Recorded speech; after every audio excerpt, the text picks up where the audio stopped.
On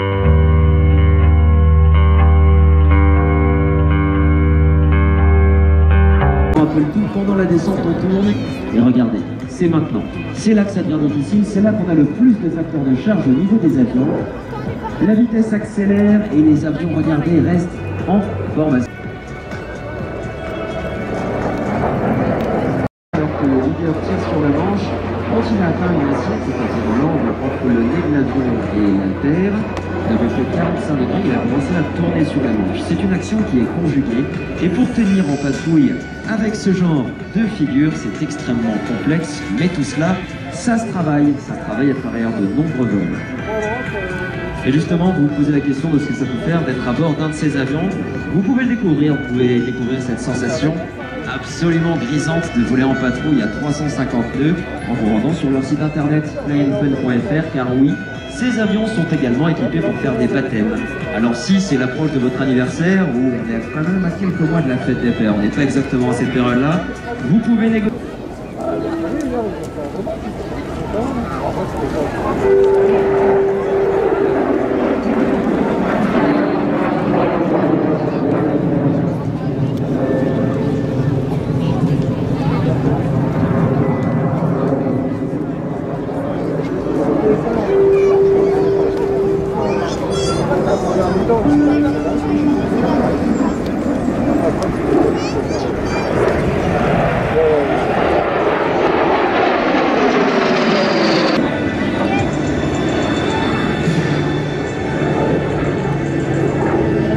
La base pour faire fêter les traditions des plus belles démonstrations que l'on peut trouver. Vous aussi, c'est celle-ci d'internet. Vous pouvez faire.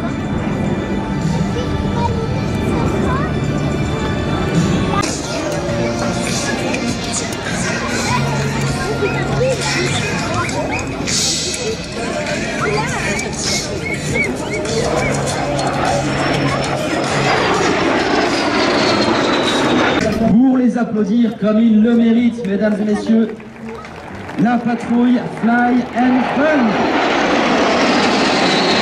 En train de se poser, alors on voit sur une relativement courte distance sur un 39, et d'ailleurs cet avion est tellement rustique.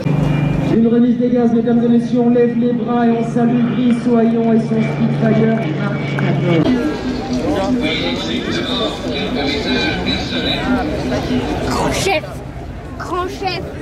On a vu voler un DC-3 tout à l'heure, mais cette fois, un DC-3. Mais ce n'en est pas un, n'est-ce pas Olivier? Face à vous, sur votre gauche, en arrivant à un C-47.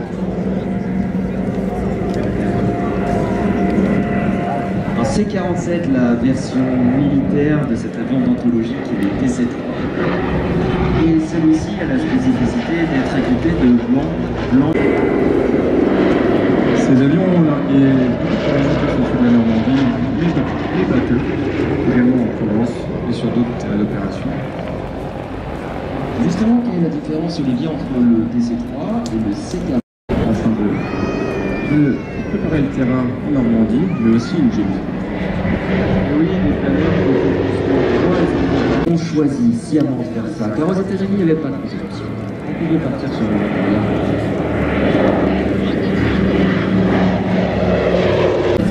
Le mécanicien sortant de l'Arkansas qui n'a pas beaucoup de connaissances, en lisant les manuels, il va pouvoir effectuer aisément toutes les maintenances. Sur l'opération du débarquement de Normandie, l'opération Dead Stick. L'objectif était de prendre le seul résultat de l'assaut qui était en cours, Ham pour annoncer que le pont sur le canal se trouvait entre les mains britanniques et qu'il n'était pas détruit, et Jam pour indiquer la même chose pour celui de l'or. Alors à la radio on annonce Ham and Jam, ça veut dire que la mission est... Ils ont réussi à atterrir au-dessus de Saint-Martin de Varnville, also known as Utah Beach. Et cette patrouille de Sea Bird a été la première patrouille d'avions alliés à se poser sur le sol français. Aujourd'hui piloté par une pilote de l'armée de l'air et de l'espace et un ancien pilote de l'armée de l'air. L'avion de tête, Pauline, et l'avion à l'arrière, Armand. L'objectif est de maintenir en état de marche tous les véhicules de la Seconde Guerre mondiale.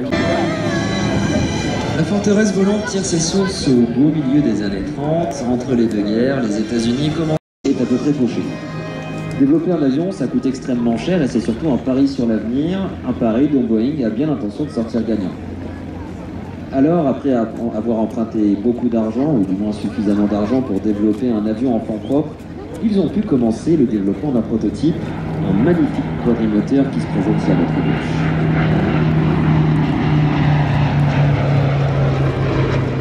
Ainsi, mis l'avion à rude épreuve, tellement rude épreuve que le prototype finira par être détruit ailleurs. On retrouve partout sur l'aéronef.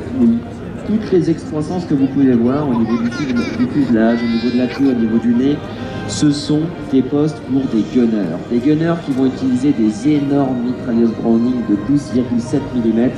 Et donc, de bombardier stratégique, l'avion, lui, devient une véritable forteresse volante capable d'assurer sa protection tous azimuts. Au fil de son développement et de ses différentes évolutions, ces postes de défense seront encore renforcés pour donner à la bombardier la tâche devient plus ardue. Et on y réfléchit à 2 fois avant de fondre sur ces appareils. L'engouement de ces machines est absolument énorme et l'usine Boeing est en mesure de sortir 16 avions par jour. L'usine Boeing, oui, car l'avion a été également produit par d'autres avionneurs. On a Douglas ou encore Lockheed. Le rythme effréné de cette production va accentuer la sensation de guerre totale aux États-Unis, où d'ailleurs, on a 6 millions de femmes qui travaillent avec acharnement dans les usines. Elles ont pris le rôle des hommes qui y étaient initialement, alors je me permettrai de citer un symbole, le symbole de la travailleuse, Rosie la rifteuse, yes, we can do it. Rosie, dont l'image est devenue iconique aujourd'hui, apparaît souvent sous la forme d'une femme à la peau blanche. Alors, quand on connaît un peu l'histoire de Rosie la rifteuse, la photo originale, c'était une dame avec la peau beaucoup plus foncée que ce qu'on connaît aujourd'hui. Elles étaient très très nombreuses, elles avaient quitté les foyers, ça a fait américain pour imposer le B-17, faire du bombardement de jour. Le premier a eu lieu en Europe en 1942, il n'y avait alors qu'une seule unité de B-17 en Angleterre. Ordinaire qu'on trouve facilement sur YouTube. Le B-17, donc, l'arme ultime, c'est grâce au B-17 que finalement les Alliés réussirent à mettre à genoux le Troisième Reich, mais non sans de sérieuses évolutions, parce que, comme tu l'avais justement indiqué au début, on pensait que par eux-mêmes les B-17 savaient se défendre. On s'est vite aperçu qu'il leur fallait une escorte. Raison pour laquelle on a fait voler avec ce B-17 un Spitfire, car au début des engagements des B-17, on utilisait ces avions-là pour les défendre. Problème, l'endurance. Et oui, le Spitfire a des, comme on dit en termes aéronautiques, les pattes très...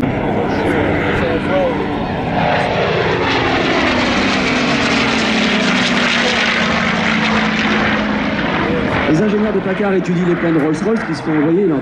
L'atterrissage des P-51, on va parler d'un front vraiment pilote maintenant de P-51 entre les deux types d'avions, toujours des avions allemands évidemment, mais des avions russes, et pour la première fois dans le ciel des mers, les uns les autres. Si on met pendant quelques secondes de côté ce qui se passe en Ukraine et à l'Est aujourd'hui, il faut quand même rendre hommage aux peuples russes, car quand on leur dit Normandie-Yémen, on va voir un russe. Si jamais on doit aller porter assistance à un pilote qui s'est éjecté, même à longue distance, on ne va pas dire qu'il s'est éjecté, on va dire un pilote qui a sauté en parachute parce qu'il n'existe pas encore de siège éjectable à cette période. Si jamais on va chercher un pilote en détresse, on peut se poser et on peut l'accoster, le récupérer et ensuite le ramener sur sa base. C'est exactement ce qui est arrivé à ce Catalina. Il s'appelle le Miss Pickup, il nous vient d'Angleterre, à Duxford au sein de The Catalina Society. Il est incroyable parce qu'il a été abattu lors d'une mission de sauvetage en mer d'un pilote de P-51. Le pilote a dû sauter de son avion, il est sorti sous son parachute et finalement il a atterri dans l'eau et pour aller le secourir, c'est l'équipage du Catalina qui est allé le chercher. Et en fait, l'équipage du Catalina, il a été abattu, il a dû lui-même être secouru. Il a été secouru après avoir navigué pendant 6 jours en mer.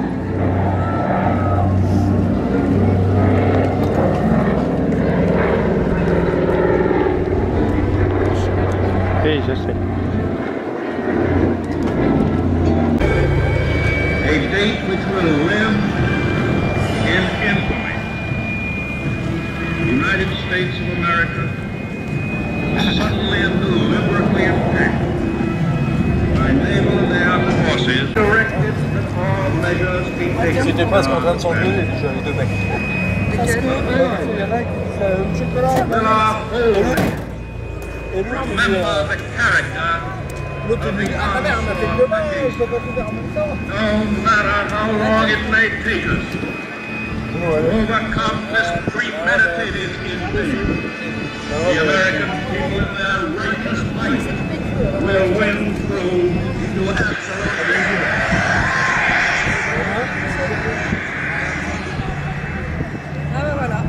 Les Américains ont été véritablement téléportés dans la Seconde Guerre mondiale et les conséquences de cet acte vont être absolument terribles pour les Japonais qui vont devoir subir une certaine contre-attaque américaine avec notamment la bataille de Little, on y reviendra tout à l'heure, mais surtout la bataille de Midway. Les Japonais étaient encore tout puissants dans leur zone d'influence autour de l'Empire du Japon et l'amiral Yamamoto fait absolument attirer les Américains dans un piège avant de déclencher l'offensive, ainsi que du F-4 Corsair.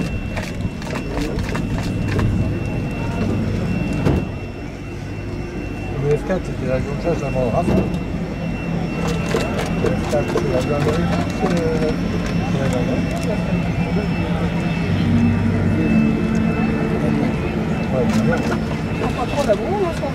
Le F-4 Corsair est justement ces trois avions, ils se présentent. Vous les voyez les trois avec leurs formes caractéristiques.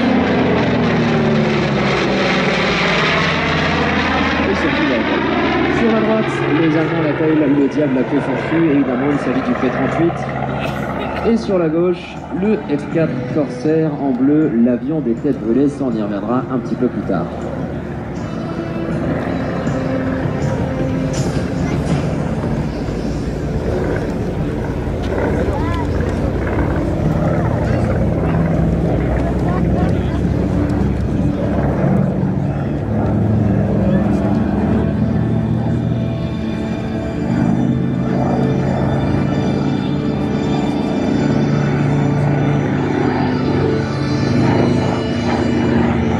Commencer sa démonstration en solo, le héros du raid du Little, le Boeing P-25 Mitchell.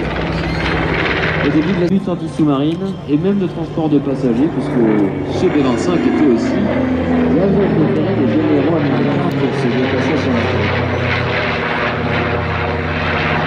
Et en P-25 on peut presque traverser les États-Unis d'un seul coup d'œil. Et donc cet avion s'est véritablement hissé au rang de légende après l'opération de bombardement lancée par un certain lieutenant-colonel Doolittle, un raid de représailles suite à l'attaque de Pearl Harbor. Alors on est allé bombarder la ville de Tokyo le 18 avril 1942 avec 16 appareils B-25. Et sur les 16 appareils, il n'y a pas un seul est revenu. Et pourtant, les pilotes de l'Air Force, quand on leur a proposé cette mission, pour pouvoir retrouver les pilotes à soi, quand ils décollent pour ce raid aérien.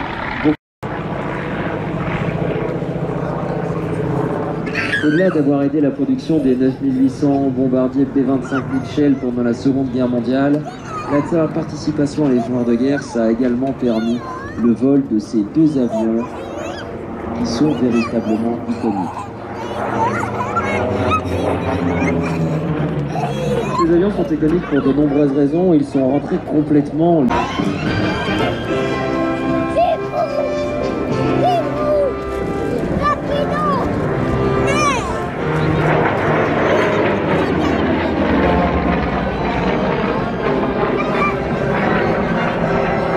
Évidemment, le F-4 Corsair, c'est un véritable monstre de puissance de plus de 2200 chevaux.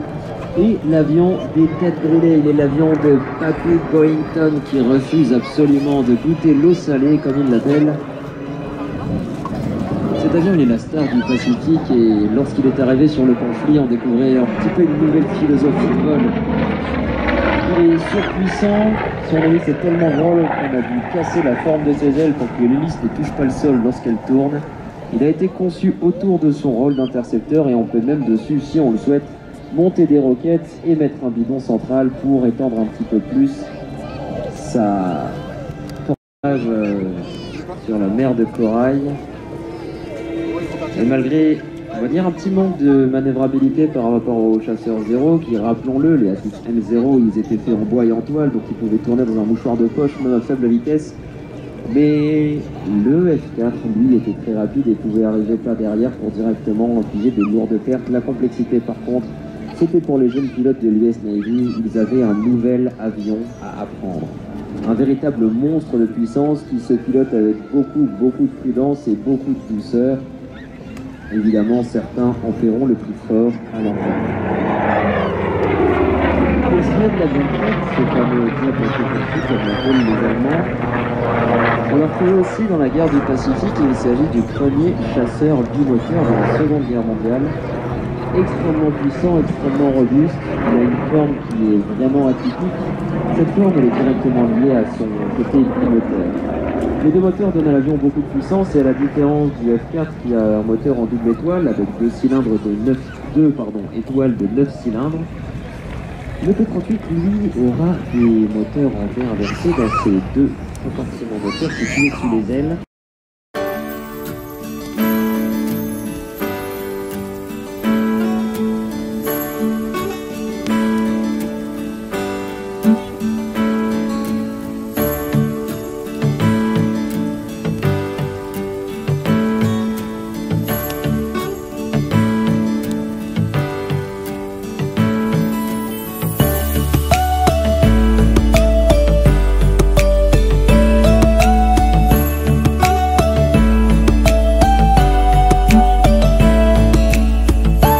D'ici quelques minutes.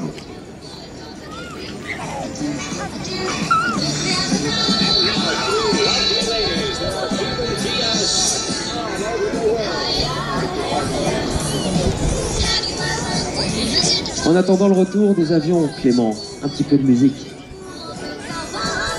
Lui, vous ne le voyez